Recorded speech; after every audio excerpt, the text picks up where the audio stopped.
Please don't be a সাকার। ভাই, এটা শুনে সেটা শুনে যা শুনবেন তাই বিশ্বাস করবেন না।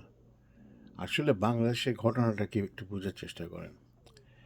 এখানে বলছে যে কোটা কোটা জিনিসটার ব্যাপারে এখন এই এত আন্দোলন, জনগণকে মেরে, ছাত্রদেরকে মেরে পিটিয়ে এখন আবার একটা চালাকি করে এখন একটা রায় দিচ্ছে, হ্যাঁ, যে 93% আর 7% কোটা। প্রথম কথা হচ্ছে দেয়ার শুডন্ট বি এনি কোটা। কোনো কোটাই থাকবে না, বুঝছেন? কোটা জিনিসটা খুব বিপজ্জনক। কেন বিপজ্জনক আমি আপনাকে বলি। কোটা একটা সার্টেন লেভেলে থাকতে পারে, যেমন পড়াশোনার ক্ষেত্রে, অ্যাডমিশনের ক্ষেত্রে। এখন দেখা গেল যে হয়তো কেউ কয়েকটা নাম্বারের জন্য কোয়ালিফাই করতেছে না, সেই ক্ষেত্রে একটা এক্সেপশন হিসাবে এটা আনা যেতে পারে, কিন্তু কোটাকে রুল হিসাবে নিয়ে আসার কোনো মানে নাই। There should be exception, no quotas. কারণ একটা ছেলে কলেজে ভর্তি হলো, আচ্ছা কোটাতে এসে ভর্তি হতে পারলো, কিন্তু পরে যখন সে আসবে তাকে ইকুয়ালি কোয়ালিফাইড হতে হবে। ইকুয়ালি কোয়ালিফাইড না হয়ে যদি ভর্তি হয়, তাহলে ডাক্তার হলে হবে সাচিব, মানে স্বাধীনতা চিকিৎসক পরিষদের ডাক্তার। এবং সে কী করবে? এই যে এরকম দেখা গেছে যে আহত ছাত্র আসছে, ওই আসতেছি বলে চলে গেছে, 10-20 মিনিট পরে আসতেছে, পেশেন্ট মরে গেছে। এই যে এরকম পার্টিজান পলিটিক্স, দলীয় মত নিয়ে পলিটিক্স করতে, সেখানে তার পেশা কোনো ব্যাপার না, দলমত নির্দেশে একটা ডাক্তার তার এথিক্স হচ্ছে সেবা দিবে, সেখানেই সেটাই নষ্ট হয়ে যাচ্ছে। কাজেই এইরকম প্রফেশনে যে একটা ডাক্তার ভর্তি হবে ইকুয়ালি কোয়ালিফাইড, তারপরে যদি দেখা যায় যে সে এই একটা এক্সেপশন হতে পারে যে সে একটা মুক্তিযোদ্ধা পরিবারের সন্তান, সেই ক্ষেত্রে ইকুয়ালি কোয়ালিফাইড হইলে সেই জায়গায় ওকে আরেকজনকে বাদ দিয়ে তাকে নেওয়া যেতে পারে। অর্থাৎ বোথ পাস্ট, মার্কস 100-100, কাকে নেব?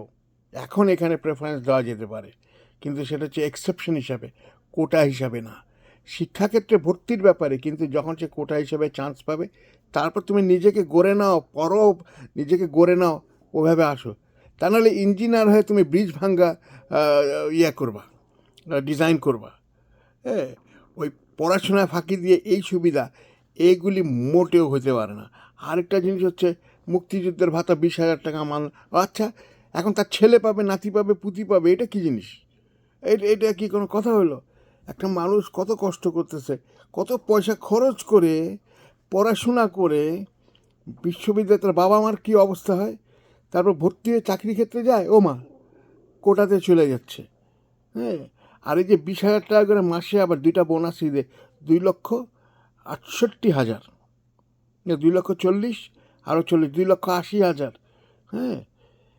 এই টাকা পাচ্ছে, গার্মেন্টস শ্রমিক পাচ্ছে না। কয় ওদের ওদের এই সমস্ত ভুয়াবাজি চলবে না, বুঝছেন? কোটা না, এক্সেপশন থাকবে, যে প্রেফারেন্স হবে। যদি একটা আজকে যেমন একটা ছেলে কলেজ ইউনিভার্সিটি ভর্তি হতে গেছে, সব কিছু হয়ে গেছে, এখন দেখা গেছে যে মার্কসে আসতেছে না, বাট ওই এক্সেপশনে সে ভর্তি হতে পারে। কিন্তু আফটার দ্য ডিগ্রি যখন কর্মক্ষেত্রে যাবে, তখন সেখানে ওইটা হবে না যে কোটা দিয়ে আরেকজনকে বাইপাস করে, ইকুয়ালি কোয়ালিফাইড হইতে হবে, তারপরে এক্সেপশন হিসাবে এটা অ্যাপ্লাই করা যেতে পারে। তো আর এইটা কি অবস্থা, মানে বাঙালি এখন কোটা ইস্যু না, এটা এখন সরকার পতনের ইস্যু। একটা সরকার এতজন মানুষকে মেরে, হ্যাঁ, আবার ক্ষমতায় থাকবে, এটা একটা কথা হলো? কি বলতেছে বাংলাদেশের মানুষ বুঝে না। এটা খালি কোটা পতন 93% ইস্যু না।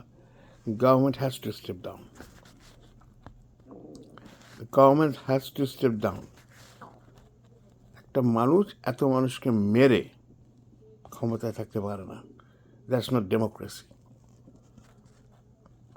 তারপরেও একটা কথা ছিল যে যদি সুষ্ঠু নির্বাচনে আসতো, জনগণের ম্যান্ডেট নিয়ে ক্ষমতায় আসতো, একটা বিশাল অ্যানার্কি হলো, সেটা দমন দিল, তার একটা লেজিটিমেসি থাকতো যে হ্যাঁ, আমারও সাপোর্টার আছে, লেজিটিমেট সাপোর্টার, এবং আমাকে অন্যায়ভাবে ক্ষমতার থেকে উৎখাত করতেছে, সেই ক্ষেত্রে he can exercise power. But এটা কি যা তাভাবে মানুষ মেরে ফেলবে?